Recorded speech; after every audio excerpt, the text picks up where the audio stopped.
America అధ్యక్షుడు Donald Trump ప్రతిపాదించిన శాంతి మండలి అధికారికమైంది. దావోస్లో ప్రపంచ ఆర్థిక ఫోరం సందర్భంగా సంతకాలు చేశారు. పాకిస్తాన్, అజర్బైజాన్, యుఏఈ సహా 35 దేశాలు సభ్యత్వం తీసుకున్నాయి. ట్రంప్ ఆహ్వానం అందినప్పటికీ సున్నితమైన అంశం కావడంతో శాంతి మండలికి దూరంగా ఉండిపోయింది భారత్. మాటలతోనే పెనుకుంపట్లు రాజేసే అమెరికా అధ్యక్షుడు ట్రంప్ శాంతి కాముకుడి అవతారం ఎత్తి ప్రపంచ యవనికపై కొత్త కూటమిని కొలువుదీర్చారు. దావోస్ నగరంలో 19 దేశాల అగ్రనేతల సమక్షంలో బోర్డ్ ఆఫ్ పీస్ను ట్రంప్ గురువారం అధికారికంగా ప్రకటించారు. అగ్రనేతల సమక్షంలో సంబంధిత పత్రంపై ట్రంప్ సంతకం చేసి కొత్త కూటమిని ఉనికిలోకి తీసుకొచ్చారు. 35 దేశాలతో శాంతి మండలిని ఆరంభిస్తున్నామని ట్రంప్ తెలిపారు. వేదికపై ఆసీనులైన పలువురు అగ్రనేతల్ని ట్రంప్ పేరు పేరునా పొగిడారు. తనతో కలిసి ముందడుగు వేస్తున్నందుకు అభినందించారు.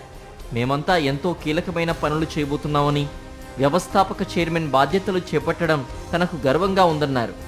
యుద్ధాలను ఆపేందుకు, సీజ్ ఫైర్ అమలుకు కృషి చేసేందుకు ఈ బోర్డ్ ఆఫ్ పీస్ చార్టర్ను ఏర్పాటు చేశామన్నారు Trump. Today we're announcing more details regarding the Board of Peace, so important. This board has the chance to be one of the most consequential bodies ever created, and it's my enormous honor to serve as its chairman. I was very honored when they asked me to do it. We had an idea to do it, and then they came. They said, "You be the chairman."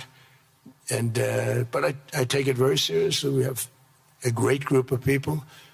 ఐక్యరాజ్య సమితికి ప్రత్యామ్నాయంగా తన కనసనల్లో పనిచేసేలా Gaza పునర్నిర్మాణ, అభివృద్ధి మాటున శాంతి మండలిని ఏర్పాటు చేస్తున్నారన్న తీవ్ర ఆరోపణల్ని ట్రంప్ తోసిపుచ్చారు. శాంతి మండలిలో భాగస్వాములుగా ఉండేందుకు ప్రతి దేశం అమితాశక్తి కనబరుస్తోందని వ్యాఖ్యానించారు.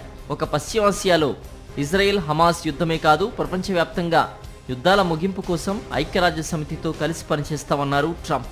ఐక్యరాజ్య సమితి, కొత్త శాంతి మండలి కలిసి పనిచేస్తే అది ప్రపంచంలోనే ప్రత్యేకంగా నిలిచిపోతుందని పేర్కొన్నారు. పాకిస్తాన్ ప్రధాని షహబాజ్ షరీఫ్ సైతం కార్యక్రమంలో పాల్గొని కూటమిలో చేరుతున్నట్లు ప్రకటించారు. ముష్కరుల్ని ముద్దు చేస్తూ ఉగ్రవాదాన్ని పెంచి అశాంతిని రాజేసే పాకిస్తాన్ శాంతి కాముక బోర్డులో చేరడంపై విమర్శలు వెలువెత్తుతున్నాయి. పలు దేశాలు శాంతి మండలిలో చేరేందుకు ఆసక్తి చూపించగా ఐరోపా సమాఖ్యలోని కొన్ని సభ్య దేశాలు నిరాకరించాయి. ఆహ్వానం అందుకున్న ఇంకొన్ని దేశాలు తమ వైఖరిని బయటపెట్టలేదు. భారత్ సైతం ఈ కార్యక్రమం నుంచి దూరంగా ఉండిపోయింది.